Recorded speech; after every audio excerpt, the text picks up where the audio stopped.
What happens when you take a man who spends his life in a basement staring at binary code, strip him of the only thing he loves, and tell him that justice is just a political suggestion? You don't get John Wick, you get something scarier. You get a man who knows all your secrets and has absolutely nothing left to lose. Today we are breaking down a story about a CIA cryptographer who blackmails his own agency to let him hunt down the terrorists who killed his wife. He can't throw a punch, he can't shoot straight, but he can destroy you with a keystroke. This is the story of Charlie Heller. Let's get into it. Meet Charlie Heller. He's the guy you walk past in the hallway without noticing. He works in the basement of CIA headquarters, literally, the 5th sub-basement. He's an analyst, a decoder.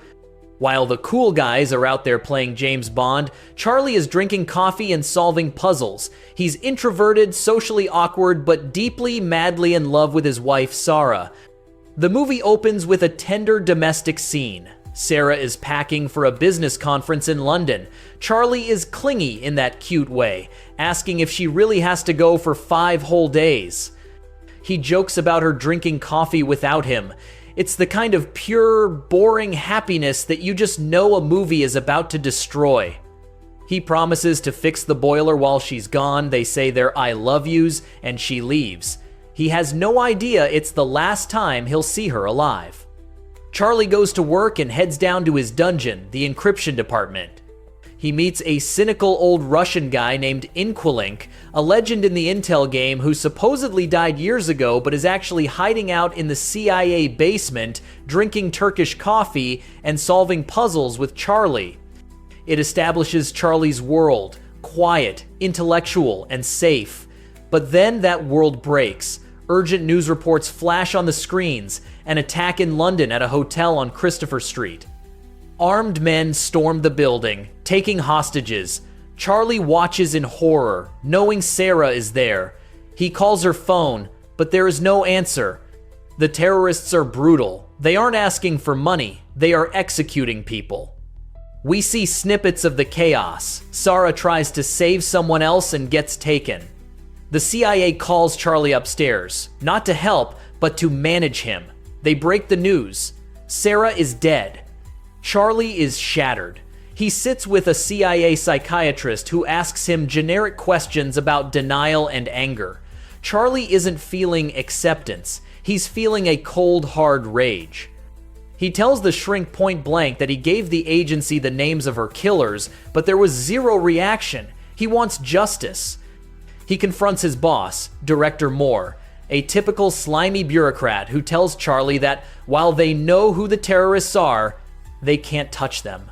Why? Because it's a gray area. These terrorists are assets useful for other operations, and killing them would be politically inconvenient. Moore basically pats Charlie on the head and sends him home to grieve. That was Moore's mistake. He thought he was talking to a broken nerd, not realizing he was talking to the guy who handles the agency's dirty laundry. Charlie goes back to his basement and digs through the archives. He finds the gray files proof that the CIA, and specifically Moore, sanctioned illegal strikes that killed civilians in Syria, Yemen, and Somalia. The next morning, Charlie walks into Moore's office again, but the vibe has changed. Charlie isn't asking for permission anymore. He reveals that he has encrypted terabytes of dirty secrets and set up a dead man's switch. If Charlie doesn't log in every 5 hours, the files go to the press. Moore is furious and threatens to kill him or throw him in a black site. Charlie simply says, "If you touch me, the files leak." Moore asks if Charlie wants the agency to kill the terrorists. Charlie replies with a line that sends chills down the spine. "No, I want to kill them myself." The CIA has no choice but to play along, hoping Charlie will fail. Moore assigns him a trainer, Colonel Henderson, call him Hendo, a gritty operative who eats nails for breakfast. The training is pathetic. Charlie can't run, can't fight, and when given a gun, his hand shakes so badly he can't even hold it steady. Hendo looks at him with pity, telling him, "You are not a killer, Charlie. In the moment of truth, you'll freeze." But Charlie is stubborn. He identifies the cell responsible: Gretchen Frank, logistics; Mikhail Blazek, finance; Lawrence Elish, arms dealer; and Horst Schiller, the leader. The CIA gives him a fake passport and sends him to Europe, fully expecting him to die. Charlie lands in Europe, scared but determined. He tracks Gretchen Frank to Paris. By studying her routine, she buys bread at a specific bakery. He corners her in an apartment, but it goes wrong instantly. She realizes he's an amateur because he's shaking. She attacks him, and Charlie barely survives. He manages to get information not by torture, but by outsmarting her tech, realizing her phone is a beacon. Gretchen ends up dead not directly by Charlie's hand, but caught in the violent world she lives in. The CIA cleanup crew, watching from the shadows, is surprised Charlie is still breathing. Next is Mikhail Blazek. This guy is a ghost, but Charlie knows everyone leaves a digital footprint. He finds a photo on social media where Blazek posted a glass of wine. The geolocation is hidden, but Charlie analyzes the reflection in the glass, the angle of the sun, and the specific soil type of the vineyard in the background. He deduces the exact location, a vineyard in Spain. Charlie travels there and infiltrates stealthily. He confronts Blazek, and again, it's messy. Charlie is forced to pull the trigger. It's traumatic. He vomits afterwards. He hates it. But he gets the next name. The third target is Lawrence Elish, the arms dealer. Charlie tracks him to a train station. Elish is paranoid and carrying a briefcase bomb with an optical trigger.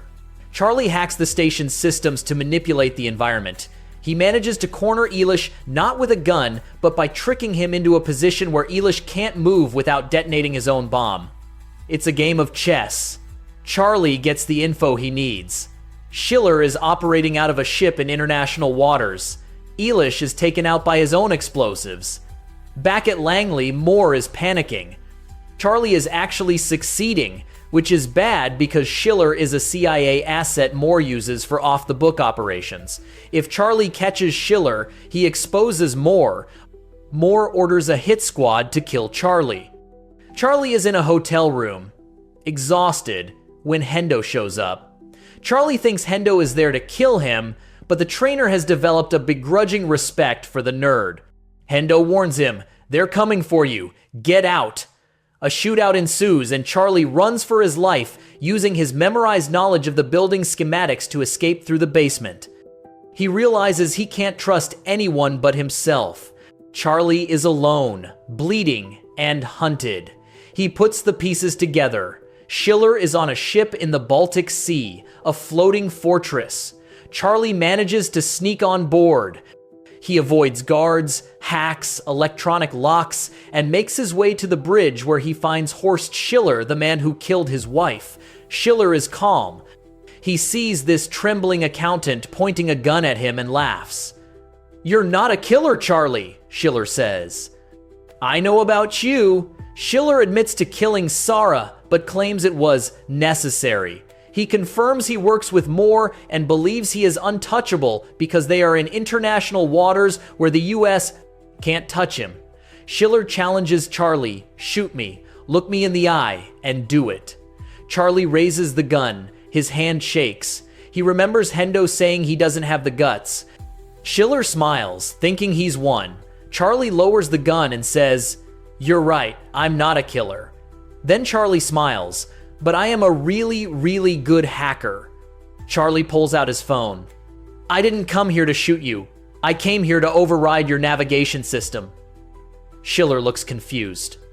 Charlie explains, "While you were talking, I hacked the ship's helm. We aren't in international waters anymore. I steered us into Finnish territorial waters." Schiller looks out the window to see Coast Guard ships and Interpol helicopters swarming the horizon. "I didn't need to kill you," Charlie says. "I just needed to deliver you." Schiller is arrested, and the files on the ship prove everything: the arms dealing, the terrorism, and the connection to Director Moore. The fallout is massive. High-ranking CIA officials are indicted. Director Moore is ruined, watching the news from his office, knowing his career is over. Charlie returns to the US. He's not an action hero, he's just tired. He goes back to his quiet house. The silent hell of grief is still there, but the rage is gone. He waters the plants just like Sarah asked him to. Hendo meets him one last time, giving him a nod of respect. Charlie looks at the sunset and decides, I think I'm gonna take a break from computers. The Amateur is a brilliant subversion of the revenge trope. Usually, the husband turns out to be a retired super soldier, but here, he is just a smart guy who is physically incompetent. The movie shines because it forces the protagonist to use his actual skills, cryptography, and patience, rather than suddenly becoming a karate master.